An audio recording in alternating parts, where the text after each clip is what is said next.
25,000 രൂപയിൽ താഴെ വിലയ്ക്ക് വാങ്ങാവുന്ന മികച്ച ഒരു ഗെയിമിംഗ് സ്മാർട്ട് ഫോൺ, ആ ഒരു രീതിയിലാണ് iQOO എന്ന ബ്രാൻഡ് iQOO Z6 Pro എന്ന ഈ ഒരു സ്മാർട്ട് ഫോണിനെ അണിയിച്ചൊരുക്കിയിരിക്കുന്നത്. അപ്പോൾ നമ്മൾ ഇന്ന് ഈ ഒരു വീഡിയോയുടെ പരിശോധിക്കുന്നത് iQOO Z6 Pro എന്ന ഫോണിൻ്റെ വിശേഷങ്ങളാണ്. അപ്പോൾ ഇതുപോലൊരു ബോക്സിനകത്ത് iQOO ഫോണുകളെല്ലാം ഏകദേശം ഒരുപോലെയുള്ള ഒരു ബോക്സിനകത്താണ് വരുന്നത്. അത്തരത്തിലൊരു ബോക്സിൽ തന്നെയാണ് iQOO Z6 Pro വന്നിരിക്കുന്നത്. നമുക്ക് ആദ്യം ഈ ഒരു ബോക്സ് അൺബോക്സ് ചെയ്ത് എന്തൊക്കെയാണ് ഫോണിൻ്റെ ബോക്സിനകത്തുള്ളതെന്ന് നോക്കാം. അടുത്തിടെയായിട്ട് iQOO പുറത്തിറക്കിയ എല്ലാ സ്മാർട്ട് ഫോണുകളും വൻ ഹിറ്റായി മാറി എന്നുള്ളതാണ് ഒരു സത്യം. നമുക്കറിയാം വിവോ എന്ന ബ്രാൻഡിൻ്റെ ഒരു സബ് ബ്രാൻഡായിട്ടാണ് iQOO പ്രവർത്തിക്കുന്നത്. മികച്ച പ്രൈസിങ്ങിൽ അടിപൊളി സ്മാർട്ട് ഫോണുകൾ തന്നെയാണ് iQOO ഇതുവരെ പുറത്തിറക്കിയത്. ഇതിൻ്റെ ഒരു ബോക്സിൻ്റെ പ്രത്യേകത ഉണ്ടല്ലോ, iQOOൻ്റെ എല്ലാ ബോക്സുകളും ഈ ഒരു പ്രത്യേക ഷേപ്പിലൊക്കെയാണ് വരുന്നത്. ഇതിനകത്ത് ഇതേ നമ്മുടെ സ്മാർട്ട് ഫോൺ ഇവിടെ ഇരിപ്പുണ്ട്, അതിലേക്ക് വരാം. വേറെ എന്തൊക്കെയുണ്ടെന്ന് വെച്ച് കഴിഞ്ഞാൽ ഇതിനകത്തേക്ക് നോക്കുമ്പോൾ ഇതിൻ്റെ ഒരു ബാക്ക് കേസ് കൊടുത്തിട്ടുണ്ട്. ഒരു മനോഹരമായിട്ടുള്ള ഒരു ബാക്ക് കേസാണ് കൊടുത്തിരിക്കുന്നത്. ഒരു വലിയ ക്യാമറ കട്ടൗട്ട് ഈ ഒരു ബാക്ക് കേസിനകത്ത് വന്നിരിക്കുന്നു.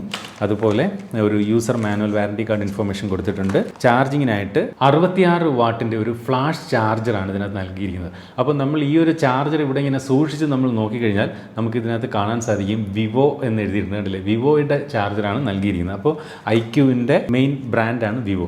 അതുപോലെ ചാർജിങ് കേബിളായിട്ട് ഈ ഒരു സ്മാർട്ട് ഫോണിനകത്ത് നൽകിയിരിക്കുന്നത് Type C ചാർജിങ് കേബിളാണ്. അപ്പോൾ ഇതൊരു വിവോയുടെ സബ് ബ്രാൻഡ് ആയതുകൊണ്ട് തന്നെ ഈ സ്മാർട്ട് ഫോൺ എന്തെങ്കിലും സർവീസൊക്കെ ഉണ്ടെങ്കിൽ നമുക്ക് വിവോയുടെ സർവീസ് സെൻറ്ററുകളിൽ നമുക്കിത് iQOO സർവീസ് ചെയ്യാൻ സാധിക്കും. അത് പലരും സാധാരണ iQOO ഫോണിൻ്റെ വീഡിയോയുടെ താഴെ കമൻറ്റായി ചോദിക്കാറുള്ളതാണ്. കൂടാതെ ഒരു സിം എജക്ടർ പിന്നും ഇത്തരത്തിൽ ഈ ഒരു സ്മാർട്ട് ഫോണിനകത്തുണ്ട്. എനിവേ, ഇത്രയും കാര്യങ്ങളാണ് ഫോണിൻ്റെ ബോക്സിനകത്തുള്ളത്. നമുക്ക് ഫോണിലേക്ക് തിരിച്ചു വരാം. ഇതേ ഇരിക്കുന്നു നമ്മുടെ സ്മാർട്ട് ഫോൺ. യെസ്, വളരെ ലൈറ്റ് വെയ്റ്റ്, ഒരു വലിയ ക്യാമറ മൊഡ്യൂൾ. ഈ ഒരു ഫോണിൻ്റെ ബോഡിയുടെ സൈസിന് ആനുപാതികമല്ല, അതിന് ചേരാത്ത തരത്തിൽ അല്ലെങ്കിൽ അതിൽ നിന്നും വലിയ ടൈപ്പായിട്ടുള്ള ഒരു ക്യാമറ മൊഡ്യൂൾ. ആകെ ക്യാമറയ്ക്ക് വേണ്ടി ഇത്രയും ഭാഗം മാത്രമേ ഉള്ളൂ, പക്ഷേ മൊഡ്യൂൾ ഒരു വലുതാണ്. ഇവിടെ iQOO എന്ന് നന്നായിട്ട് ഇവിടെ എഴുതിയിട്ടുണ്ട്. നല്ല രസമുണ്ട്, മൊത്തത്തിൽ കാണാനൊരു പ്രീമിയം ലുക്കുണ്ട്. പക്ഷേ ഈ ക്യാമറ മൊഡ്യൂൾ എനിക്ക് അത്ര ഇഷ്ടപ്പെട്ടില്ല പേഴ്സണലി. അല്ലാതെ ഫോണിൻ്റെ ബാക്ക് സൈഡൊക്കെ കൊള്ളാം. കണ്ടു കഴിഞ്ഞാൽ ഗ്ലാസ് ബോഡിയാണെന്ന് തോന്നുന്നു. ആക്ച്വലി ഇത് പ്ലാസ്റ്റിക് ബോഡിയാണ്, പക്ഷേ നല്ല ക്വാളിറ്റിയുള്ള പ്ലാസ്റ്റിക്കാണ് യൂസ് ചെയ്തിരിക്കുന്നത്. വളരെ തിന്നാണ് ഈ ഒരു സ്മാർട്ട് ഫോൺ. വെറും 8 മില്ലിമീറ്റർ മാത്രമാണ് ഈ ഒരു സ്മാർട്ട് ഫോണിൻ്റെ കനം.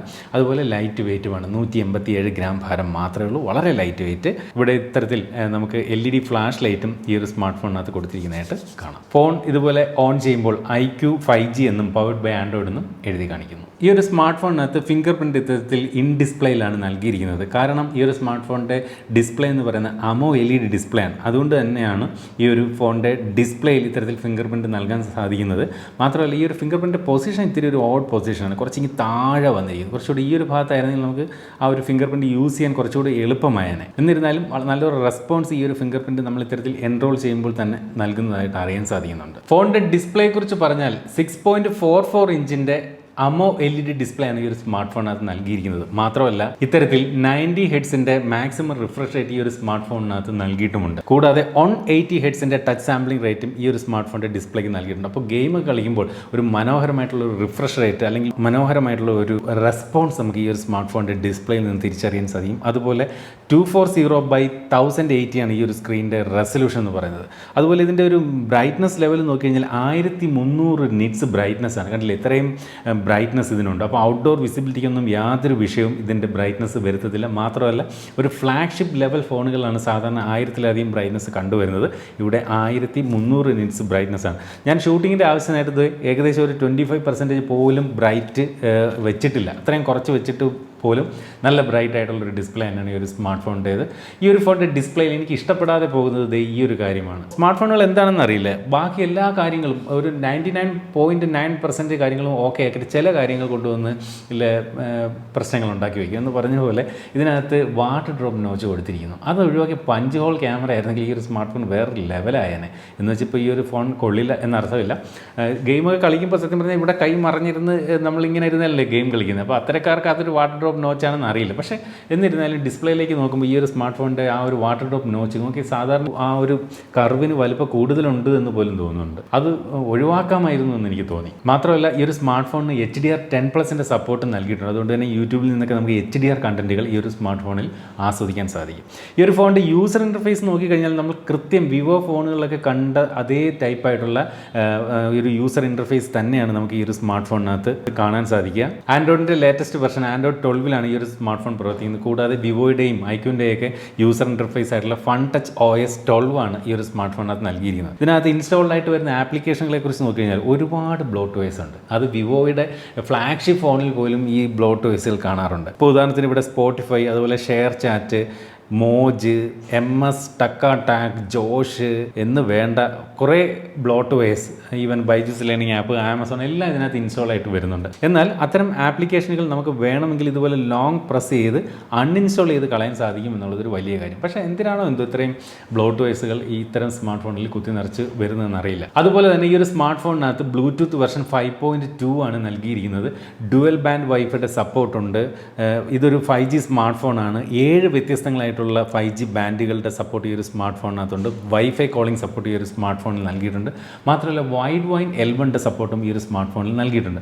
അതുകൊണ്ടുള്ള ഗുണം നമുക്ക് നെറ്റ്ഫ്ലിക്സ് പോലെയുള്ള OTT പ്ലാറ്റ്ഫോമുകളിൽ നിന്നും HD കണ്ടന്റുകൾ ഈ ഒരു സ്മാർട്ട് ഫോണിൽ ആസ്വദിക്കാൻ സാധിക്കും. അടുത്തായിട്ട് ഇതിൻ്റെ ഒരു സൗണ്ട് ക്വാളിറ്റി എങ്ങനെയുണ്ടെന്ന് നോക്കാം.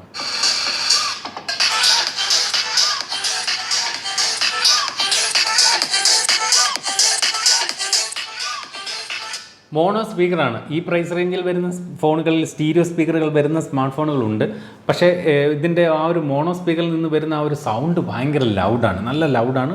ഡീസൻ്റ് ആയിട്ടുള്ള ഒരു ക്വാളിറ്റി ഈ ഒരു സ്മാർട്ട് ഫോണിൻ്റെ സ്പീക്കർ നൽകുന്നുണ്ട്. പക്ഷേ സ്റ്റീരിയോ സ്പീക്കർ ആയിരുന്നുവെങ്കിൽ കൊള്ളാം എന്ന് എനിക്ക് തോന്നി ഈ ഒരു ഫോണിൻ്റെ പ്രൈസ് റേഞ്ചിൽ. അതുപോലെ ഈ ഒരു ഫോണിൻ്റെ പെർഫോമൻസ് സൈഡിലേക്ക് നമ്മൾ നോക്കിക്കഴിഞ്ഞാൽ സ്നാപ്ഡ്രാഗൻ്റെ 778G എന്ന 5G പ്രോസറാണ് ഈ ഒരു സ്മാർട്ട് ഫോണിന് കരുത്ത് പകരുന്നത്. അങ്ങനെ പറയുന്നതിനേക്കാൾ കൂടുതൽ ഇതിൻ്റെ ഒരു AnTuTu സ്കോർ വെച്ച് പറഞ്ഞാൽ ഏകദേശം 5,45,000-ലധികം AnTuTu സ്കോർ ഈ ഒരു പ്രോസസർ ഈ ഒരു സ്മാർട്ട് ഫോണിനകത്ത് നൽകും. 6GB, 8GB, 12GB എന്നീ 3 വേരിയന്റുകളാണ് ഈ ഒരു സ്മാർട്ട് ഫോൺ ലഭ്യമാവുക. അതുപോലെ 128, 256 എന്നീ 2 റോം വേരിയന്റുകളിലും ഈ ഒരു സ്മാർട്ട് ഫോൺ ലഭിക്കും. അപ്പോൾ ഈ ഒരു സ്മാർട്ട് ഫോണിന്റെ ഇന്റേണൽ മെമ്മറി എന്ന് പറയുന്നത് UFS 2.2ഉം റാം ടൈപ്പ് എന്ന് പറയുന്നത് LPDDR4X റാമാണ്. അപ്പോൾ ഇതെല്ലാം കൂടെ ചേർന്നുകൊണ്ടാണ് ഈ പറഞ്ഞതുപോലെ ഒരു 5,45,000 ഓർക്കുക, ഹയർ വേരിയന്റ് 5,45,000 AnTuTu സ്കോർ സമ്മാനിക്കും.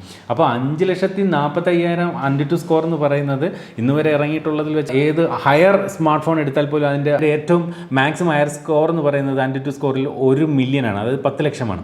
ഇവിടെ 5,45,000 ലഭിക്കുന്നു എന്ന് വെച്ചാൽ ഇതുവരെ ഇറങ്ങിയുള്ള സ്മാർട്ട് ഫോണുകളുടെ അല്ലെ ഒരു മിഡിൽ സൈഡിൽ ഇതിൻ്റെ ഒരു പെർഫോമൻസ് നമുക്ക് മുന്തിയ സ്മാർട്ട് ഫോണുകളുമായി കമ്പയർ ചെയ്യുമ്പോൾ ഈ ഒരു ഫോണിനുണ്ട് എന്നുള്ളതാണ് ഇതിൻ്റെ ഒരു ഹൈലൈറ്റ്. അപ്പോൾ ഒരു മികച്ച പെർഫോമൻസ്, ഗെയിമിംഗ് ഏരിയയിൽ ഒരു മികച്ച പെർഫോമൻസ് എന്തായാലും ഈ ഒരു സ്മാർട്ട് ഫോൺ കാഴ്ചവെക്കും. മാത്രമല്ല ഈ ഒരു സ്മാർട്ട് ഫോണിനകത്ത് ഇത്തരത്തിൽ അൾട്രാ ഗെയിം മോഡ് തന്നെയുണ്ട്. അപ്പോൾ ആ ഒരു മോഡിലേക്ക് മാറുമ്പോൾ ഇതിൻ്റെ ഒരു മാക്സിമം പെർഫോമൻസ് നമുക്ക് എടുക്കാൻ സാധിക്കും. അതായത് ഇതിൻ്റെ റിഫ്രഷ് റേറ്റ് എല്ലാം ഏറ്റവും ടോപ്പിൽ വരികയും പെർഫോമൻസ് അതിൻ്റെ പീക്ക് പെർഫോമൻസിലേക്ക് എത്തുകയും ചെയ്യും. അപ്പോൾ മികച്ച ഒരു പെർഫോമൻസ് അൾട്രാ ഗെയിം മോഡിൽ നമുക്ക് ഈ ഒരു സ്മാർട്ട് ഫോണിൽ ആസ്വദിക്കാനാകും. ഫോണിൻ്റെ ബാക്കിൽ ക്യാമറ സെറ്റപ്പ് നോക്കിക്കഴിഞ്ഞാൽ ഇവിടെ ക്യാമറ മൊഡ്യൂളിനകത്ത് 2 റിംഗ് ആണ് കാണുന്നതെങ്കിൽ മൊത്തത്തിൽ 3 ക്യാമറകൾ കൊടുത്തിട്ടുണ്ട്. ഇതിനകത്ത് ഒരു ക്യാമറയും ഈ ഒരു റിംഗിൽ 2 ക്യാമറയാണ് കൊടുത്തിരിക്കുന്നത്. അതുകൊണ്ടാണ് ഞാൻ ആ തുടക്കത്തിൽ പറഞ്ഞത് ഇതിൻ്റെ ഒരു ക്യാമറ മൊഡ്യൂൾ കാണാൻ ഒരു ഭംഗിയിൽ ഒരു ഓഡ് രീതിയാണ് ഇതിനകത്ത് എനിക്ക് ഫീൽ ചെയ്തത്. അപ്പോൾ ഇതിനകത്തുള്ള പ്രൈമറി ക്യാമറ എന്ന് പറയുന്നത് 64 മെഗാ പിക്സലിന്റെ ക്യാമറയാണ് നൽകിയിരിക്കുന്നത്. സെക്കൻഡറി ക്യാമറയായിട്ട് 8 മെഗാ പിക്സലിന്റെ ഒരു അൾട്രാ വൈഡ് ആംഗിൾ ക്യാമറയും ടേർഷറി ക്യാമറയായിട്ട് 2 മെഗാ പിക്സലിന്റെ ഒരു മാക്രോ സെൻസറും കൊടുത്തിരിക്കുന്നു. നേരത്തെ നമ്മൾ കണ്ടതുപോലെ ഈ ഒരു വാട്ടർ ഡ്രോപ്പ് നോച്ചിൽ 16 മെഗാ പിക്സലിന്റെ ഒരു സെൽഫി സെൻസറുമാണ് നൽകിയിരിക്കുന്നത്. പല ബ്രാൻഡിന്റെ സ്മാർട്ട് ഫോണുകളുടെ റിവ്യൂ നമ്മൾ ഈ ഒരു ചാനലിലൂടെ ചെയ്യാറുണ്ട്. അപ്പോൾ ക്യാമറയൊക്കെ ഇപ്പോൾ 64 മെഗാ പിക്സലിന്റെ സെൻസർ തന്നെ ഒരേ സെൻസർ തന്നെ പല ഫോണുകളിലും വന്ന് കാണാറുണ്ട്. പക്ഷേ ചില ബ്രാൻഡുകളുടെ ഫോണിൽ അത്തരം ക്യാമറകൾ വരുമ്പോൾ മറ്റ് ബ്രാൻഡുകളെക്കാൾ കുറച്ച് മികച്ച ഒരു പെർഫോമൻസ് ക്യാമറ കാഴ്ചവെക്കുന്നതായി കണ്ടിട്ടുണ്ട്. അതായത് ആ ക്യാമറയുടെ സെൻസർ മാത്രമല്ല സോഫ്റ്റ്വെയർ സൈഡിൽ നിന്നുള്ളൊരു പെർഫെക്റ്റ് ട്യൂണിംഗ് കൂടെ കൊടുക്കുമ്പോഴേ മികച്ച ഫോട്ടോഗ്രാഫി നമുക്ക് സ്മാർട്ട് ഫോണുകൾ സമ്മാനിക്കും. അത്തരത്തിൽ iQOO എന്ന സ്മാർട്ട് ഫോൺ ഞാൻ കണ്ട ചില പ്രത്യേകതകൾ എന്ന് പറയുന്നത് ഏത് iQOOന്റെ ഫോൺ എടുത്താലും അതിനകത്ത് ക്യാമറ ക്വാളിറ്റി ഒരു ഡീസന്റ് ആയി നിലനിർത്താറുണ്ട്. മികച്ച ഒരു ക്യാമറ പെർഫോമൻസ് iQOO സ്മാർട്ട് ഫോണുകൾ കാഴ്ചവെക്കും. ഇവിടെയും കാര്യങ്ങൾ മറിച്ചല്ല. ഇപ്പോൾ ഉദാഹരണത്തിന് ഞാനൊരു ഫോട്ടോ ഇവിടെ എടുക്കുകയാണ്. ആ ഒരു ഫോട്ടോ നോക്കുമ്പോൾ നമുക്ക് മനസ്സിലാവും നല്ല ഒരു ഡീറ്റെയിലിംഗും കാര്യങ്ങളൊക്കെ ഈ ഒരു സ്മാർട്ട് ഫോണിന്റെ ക്യാമറ കാഴ്ചവെക്കുന്നുണ്ട്. അതുപോലെ ഒരു സെൽഫി ഫോട്ടോയും ജസ്റ്റ് ഒന്ന് എടുക്കാം. സെൽഫി ഫോട്ടോയും സാമാന്യം തരക്കേടില്ലാത്ത ഒരു പെർഫോമൻസ് തന്നെയാണ് ഈ ഒരു സ്മാർട്ട് ഫോൺ നൽകുന്നത്. ഇനി ഫോണിന്റെ വീഡിയോ വിഭാഗത്തിലേക്ക് വന്നാൽ ബാക്ക് ക്യാമറ ഉപയോഗിച്ചുകൊണ്ട് നമുക്ക് 4Kയിൽ മാക്സിമം 30 FPS വരെയുള്ള വീഡിയോകളും അതുപോലെ ഫ്രണ്ട് ക്യാമറ ഉപയോഗിച്ചുകൊണ്ട് നമുക്ക് 1080യിൽ 30 ഫ്രെയിംസ് പെർ സെക്കൻഡ് വരെയുള്ള വീഡിയോകളുമാണ് ഈ ഒരു സ്മാർട്ട് ഫോണിനകത്ത് ഷൂട്ട് ചെയ്യാൻ സാധിക്കും. ഓർക്ക് ഫ്രണ്ട് ക്യാമറയിൽ 4K റെസൊല്യൂഷൻ സപ്പോർട്ട് നൽകിയിട്ടില്ല. അത് ഇന്ന് വരുന്ന പല ഫ്ലാഗ്ഷിപ്പ് ഫോണുകൾ പോലും മിസ്സിംഗ് ആകാറുണ്ട്. പലപ്പോഴും ബാക്ക് ക്യാമറയിൽ മാത്രമേ 4K റെസൊല്യൂഷൻ നൽകാറുള്ളൂ, ഫ്രണ്ട് ക്യാമറയിൽ നൽകാറില്ല. അതുകൊണ്ട് ഈ ഒരു പ്രൈസ് റേഞ്ചിൽ ഈ ഒരു ഫോണിനകത്ത് അതൊരു കുറ്റമായി ഞാൻ പറയുന്നുമില്ല. ഇനി ഈ ഒരു സ്മാർട്ട് ഫോണിന്റെ ബാറ്ററി സൈഡിലേക്ക് വന്നാൽ 4700 mAh ബാറ്ററിയാണ് ഈ ഒരു സ്മാർട്ട് ഫോണിനകത്ത് നൽകുന്നത്.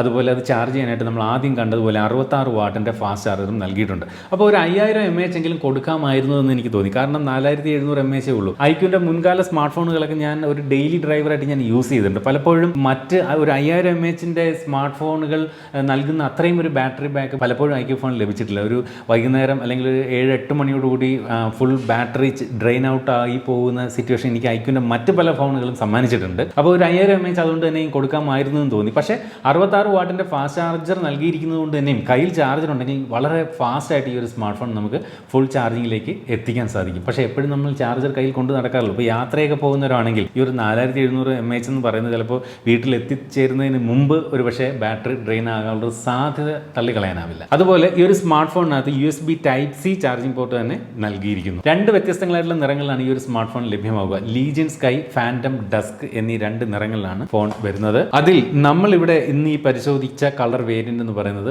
ഫാൻറ്റം ഡസ്ക് എന്ന കളർ വേരിയന്റ് ആണ്. ഇനി ഇതിന്റെ വശങ്ങളെ കുറിച്ച് പറഞ്ഞില്ല. വശങ്ങളിൽ റൈറ്റ് സൈഡിൽ ഇതുപോലെ വോളിയം റോക്കേഴ്സും പവർ ബട്ടണും കാണാം. താഴെ സ്പീക്കറിൽ USB Type-C charging port, microphone, അതുപോലെ സിം ട്രേ. ഇടത് സൈഡിൽ കാര്യമായിട്ടൊന്നും തന്നെയില്ല. മുകളിൽ സെക്കൻഡറി നോയിസ് ക്യാൻസലേഷൻ മൈക്ക്. അടുത്തായിട്ട് നമുക്ക് ഈ ഒരു സ്മാർട്ട് ഫോണിന്റെ സിം ട്രേ ഏത് ടൈപ്പ് ആണെന്ന് നോക്കാം. അപ്പോൾ ഇതിന്റെ സിം ട്രേ എന്ന് പറയുന്ന ഇത്തരത്തിൽ ഒരു ഡ്യുവൽ നാനോ സിം കാർഡ് ആണ് ഇതിനകത്ത് വരുന്നത്. അല്ലാതെ മെമ്മറി എക്സ്പാൻഷൻ ഓപ്ഷൻ ഈ ഒരു സ്മാർട്ട് ഫോണിനകത്ത് നൽകിയിട്ടില്ല. ചുരുക്കി പറഞ്ഞാൽ എക്സ്റ്റേണൽ മെമ്മറി കാർഡ് ഈ ഒരു സ്മാർട്ട് ഫോണിനകത്ത് ഇടാനാകില്ല. അപ്പോൾ ഈ ഒരു സ്മാർട്ട് ഫോണിന്റെ പ്രൈസിങ് പറയുന്നതിന് മുമ്പ് കുറച്ച് കാര്യങ്ങൾ ഇതിനെക്കുറിച്ച് ഒന്ന് പറഞ്ഞാൽ, അതായത് കുറച്ച് കാര്യങ്ങൾ ഇതിനകത്ത് മിസ്സിംഗ് ആണ്. കുറച്ച് കാര്യങ്ങളിൽ ഇതിനകത്ത് അഡ്വാൻറ്റേജ് ഉണ്ട് താനും. അതായത് പെർഫോമൻസിൽ ഇത് മികച്ച പെർഫോമൻസ് കാഴ്ചവെക്കും.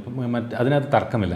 മികച്ച പ്രോസസ്സർ, 5G 7 ബാൻഡുകൾ ഈ ഒരു സ്മാർട്ട് ഫോൺ സപ്പോർട്ട് ചെയ്യുന്നുണ്ട്. നല്ല ഒരു AnTuTu സ്കോർ സമ്മാനിക്കുന്നുണ്ട്. ക്യാമറയും കുഴപ്പമില്ല. ഡിസ്പ്ലേ AMOLED വിത്ത് 90 Hz ആണ്, അതും പ്രശ്നമില്ല. പക്ഷേ ഈ ഒരു വാട്ടർ ഡ്രോപ്പ് നോച്ച് എനിക്ക് ഒട്ടും അങ്ങോട്ട് എന്താ പറയുക ഡൈജസ്റ്റ് ചെയ്യുന്നില്ല എന്ന് ഉറപ്പെടുത്തട്ടെ. അതുപോലെ ഈ ഒരു സ്മാർട്ട് ഫോണിനകത്ത് 3.5 mm ഓഡിയോ ജാക്ക് നൽകിയിട്ടില്ല. അപ്പോൾ ഗെയിം കളിക്കുമ്പോൾ ഒരു ഹെഡ്സെറ്റ് കണക്ട് ചെയ്ത് ഗെയിം കളിക്കാൻ സാധിക്കില്ല.